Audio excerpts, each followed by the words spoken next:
Hi everyone and welcome to today's episode of Women in Retail Talks.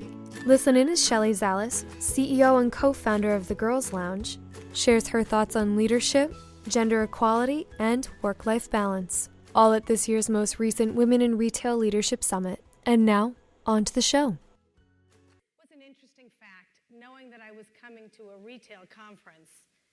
Did you know that blue was originally for girls and pink for boys? And the reason it was that way was because blue was the softer color. It was the dainty and soft color, and pink was the strong color. And it was only until the 1940s that all of you retailers switched the colors because pink looks better on us. So just saying, thought you'd want to know a little quick fact. Here's the other reality. The other reality is we start 50-50 in the workplace. It is not a problem entry level. As a matter of fact, women graduate college at 51%, so slightly higher than the men. Entry level, not a problem, except in technology. In STEM positions, women fall out before they get in because sexism is so predominant that women don't fall out of the workplace, but they just don't enter in to the STEM program.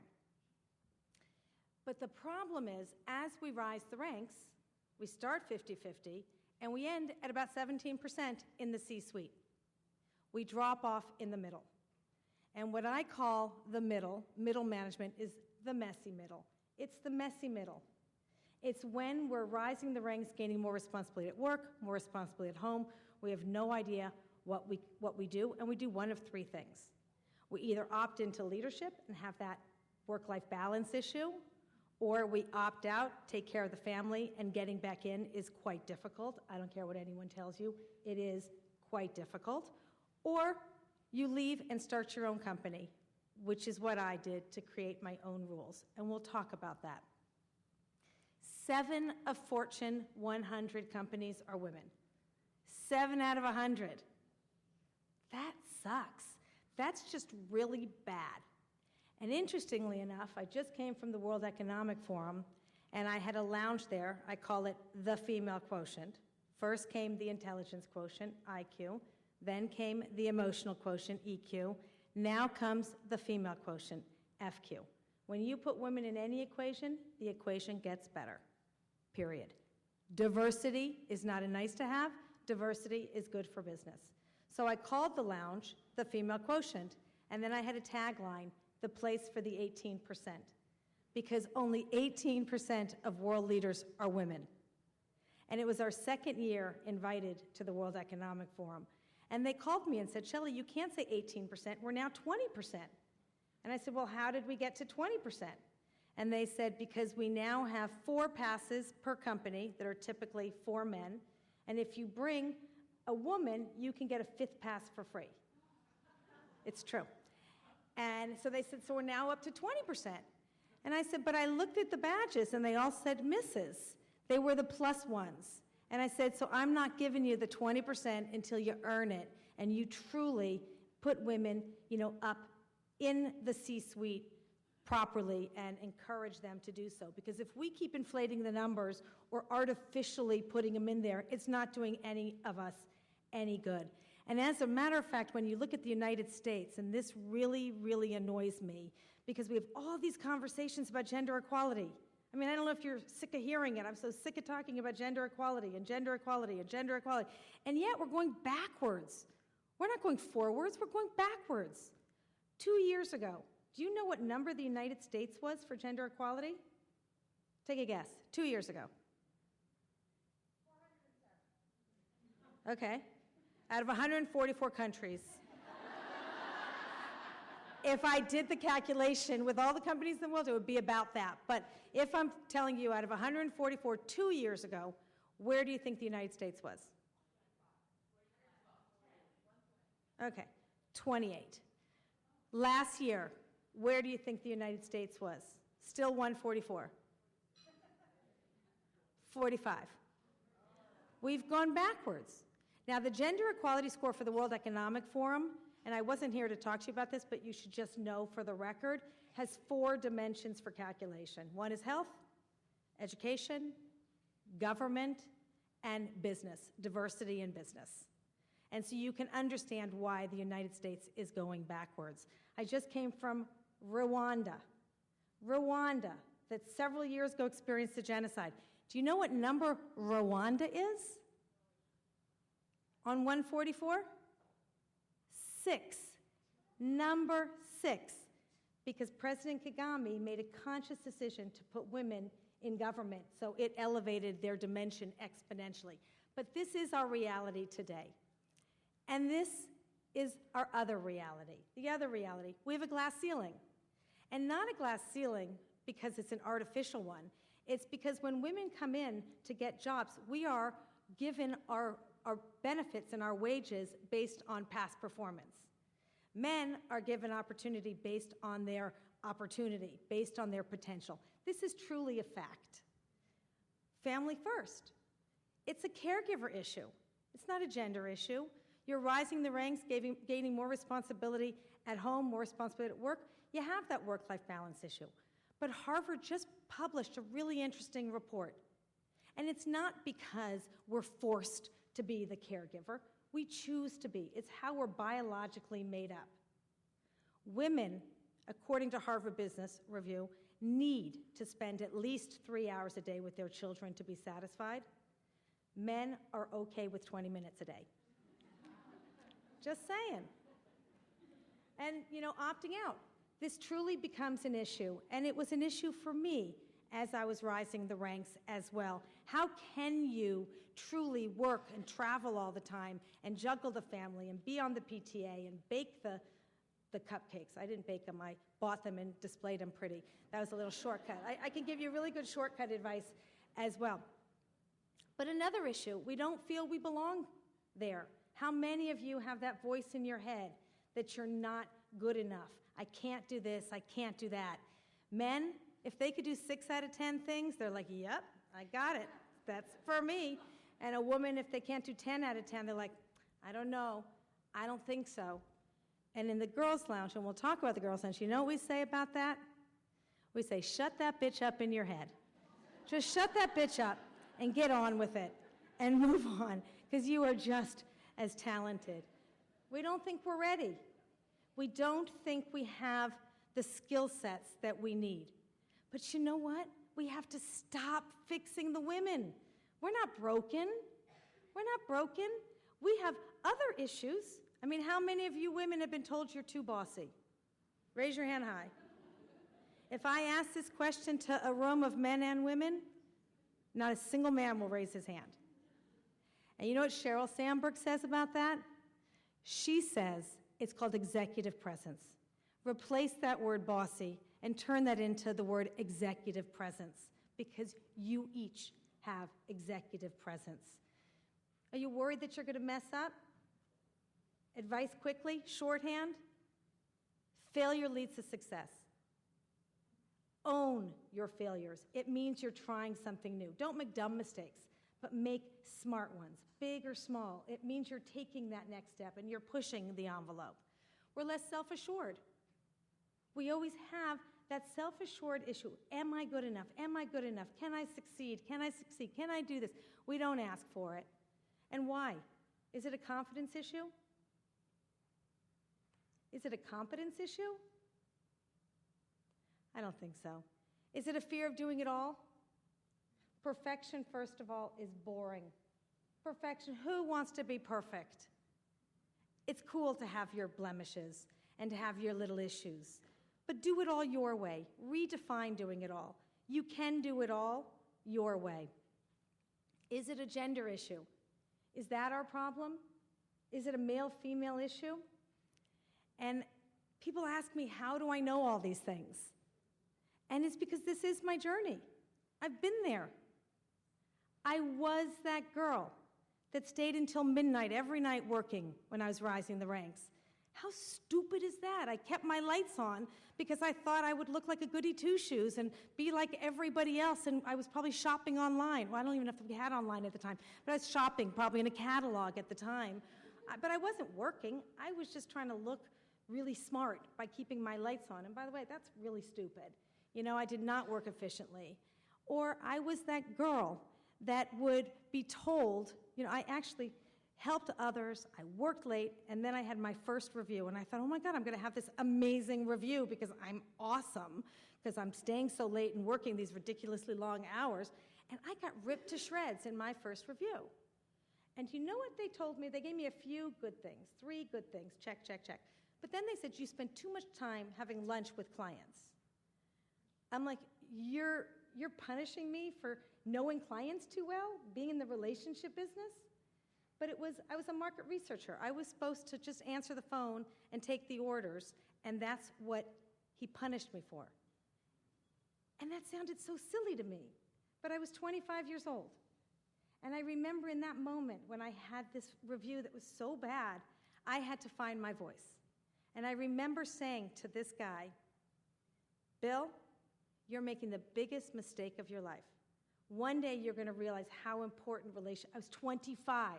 I had no idea what I was talking about, but it bothered me that he was criticizing me. I didn't need the company to pay my bill for lunch.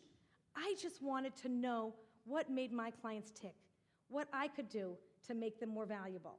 And I got punished for that, and he put someone above me and promoted him. And I'll tell you, the person that was above me is nowhere in their career, and I ended up going on to build a huge company. I sold it for a lot of money, and now I look back and I talk about the importance of relationships. I was that girl that was told that I needed to wait for the right moment to go and talk to Procter & Gamble and get them to come on board for market research. And I sat on a podium with the guy from Procter & Gamble, and I said to him, I said, Larry, so when is the right time for us to come and pitch you? He goes, next week. I just asked. The linear guys said, wait for the right moment. So I asked, when's the right moment? He said, next week. And all my bosses, my male boss, what were you talking to him about? I said, I just asked him when the right moment was. And he said, next week, we're going in to pitch. And they said, great. Paul will go, and Bill will go, and Bob will go, and John will go, and Mark will go. And I'm like, what about Shelley? And they're like, it's a guy's world. Procter & Gamble was very male-oriented at the time. And I said, well, if Shelley's not going, then I'm going to cancel the meeting, because I got the meeting.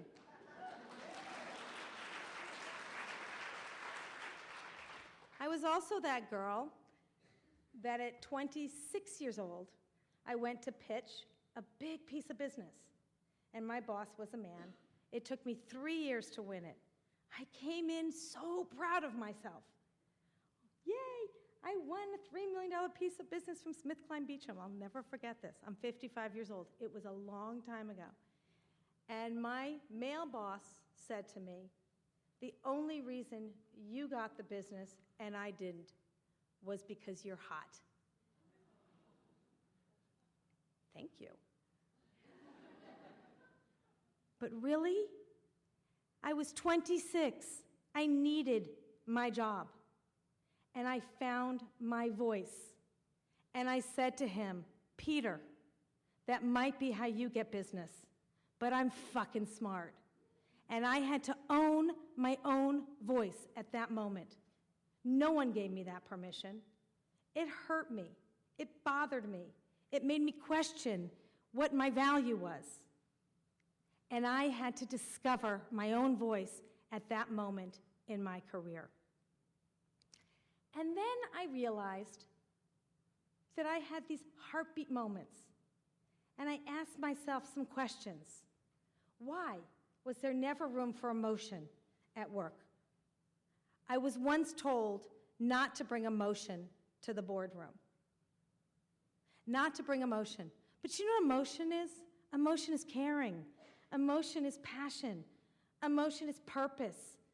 Emotion is people. It's not about crying and whining. It's about caring and feeling. Why is there no room for emotion in the boardroom? And when I was told that there was no room for emotion in the boardroom, you know what I did?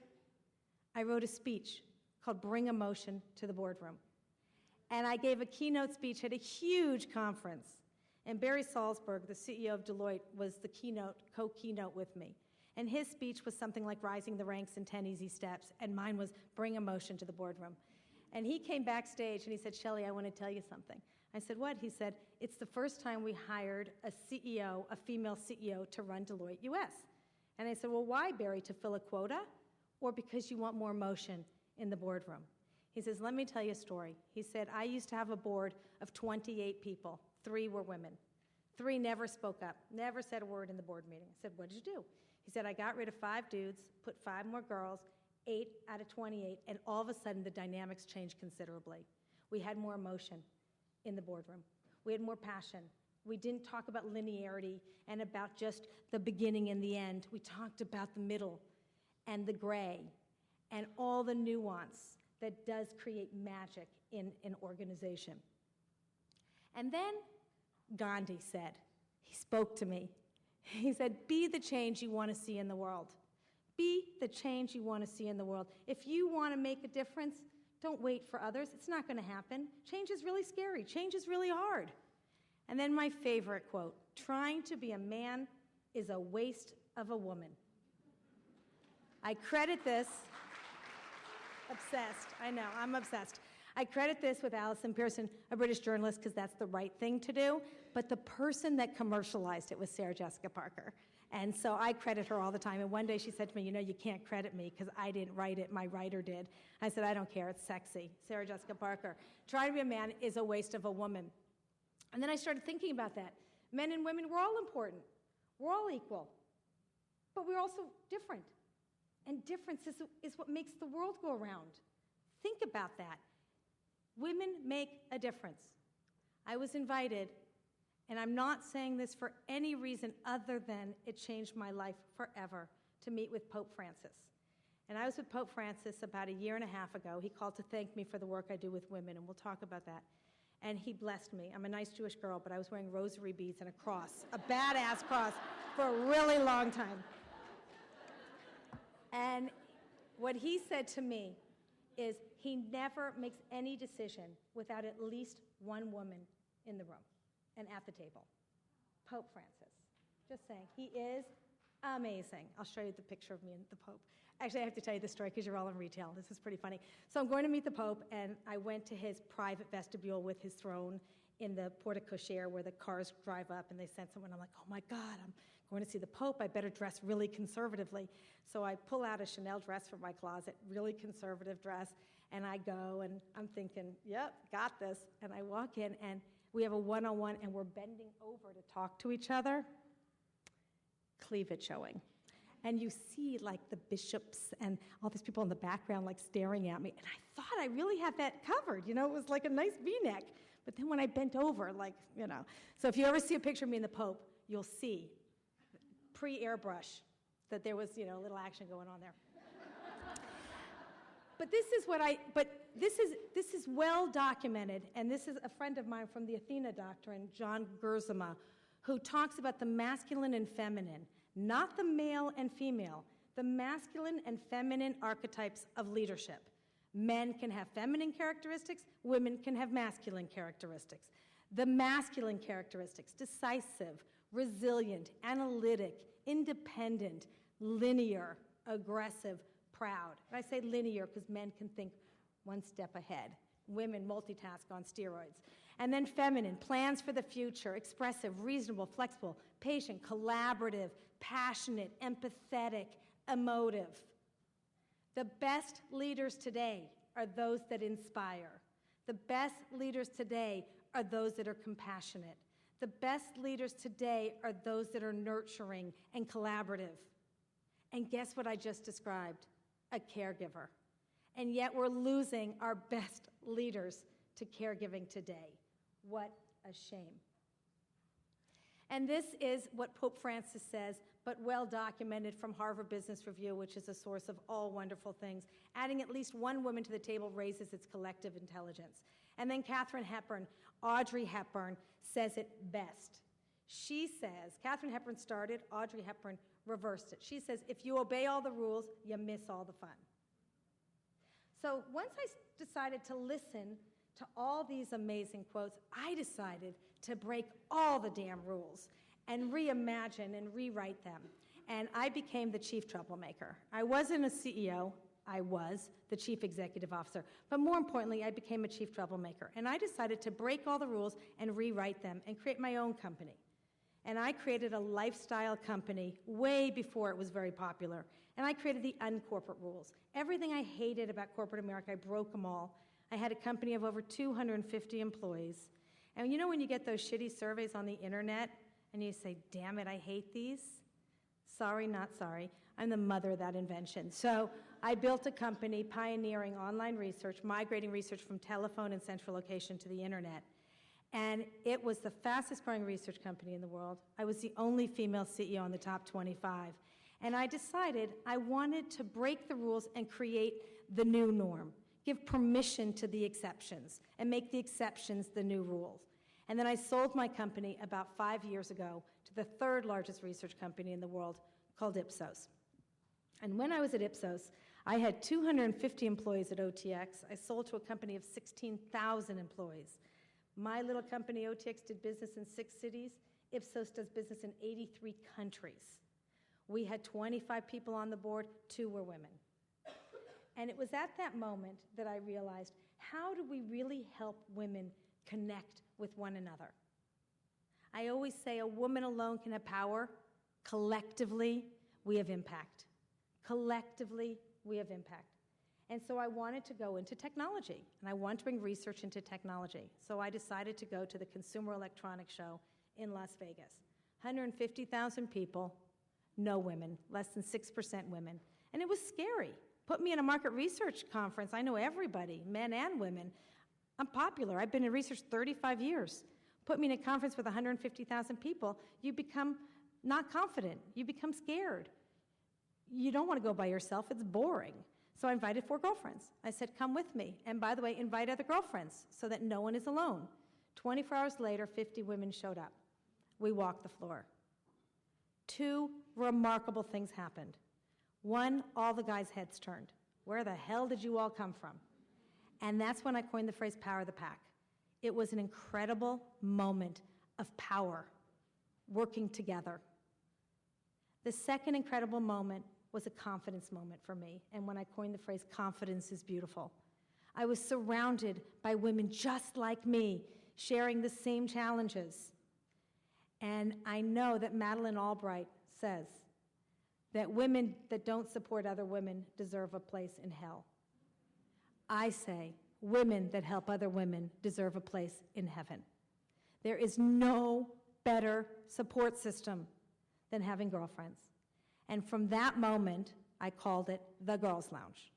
And the Girls Lounge was born. It is now a pop-up destination at large industry conferences for women across the board, and all women, regardless of title, regardless of race, religion, company. No competition goes on there. It's about collaboration. We all meet at these conferences. We've connected 17,000 corporate women with one another. And people ask me all the time, why do I call it the Girls Lounge? And I said, you know, interesting. In the social world, the difference between girls and women is age or life stage. When you get your period for the first time, you go from a girl to a woman. When you have sex for the first time, you go from a girl to a woman. When you have a bat mitzvah, you go from a girl to a woman. But in the corporate world, women at the top, in my experience, have typically been competitive with one another. There's such a scarcity of jobs, you want to just rise the ranks. And we also conform to the masculine way of being because that's how we get rewarded. So to me, the word girl in the corporate world is a mindset. It's about being a girl's girl. It's about being a girlfriend. It's about supporting one another. It's about being brave and fearless. Every little card you see on that table is so damn right. Resilient, brave, fearless, bold, taking risks. But when you do it together, it's so much more fun, so much less scary, and so much more impactful. And that's how the Girls Lounge was born. And then it got so big, I wrote a tagline in a minute, which was, the Girls Lounge is a destination to connect, collaborate, and activate change together. But we all know that women alone cannot activate change. We're 50% of the population. We have to include men. So the company that I created now is called The Female Quotient. And we talked about first came IQ, then came EQ, now comes FQ. And under the female quotient, I'm now in the business of equality. So I found myself going from the business of research to the business of equality by accident. I am an accidental feminist. I did not mean to be in this place. But I also know that if I don't do this, who will? And what Gloria Steinem says all the time is a movement is not one person. We, collectively, can create change if we truly imagine it. And then one other thing that I want to point out is we always talk about man-made. What about woman-made? What about bringing visibility to women making a difference? We never showcase our powers, our beauty. Why? Do it.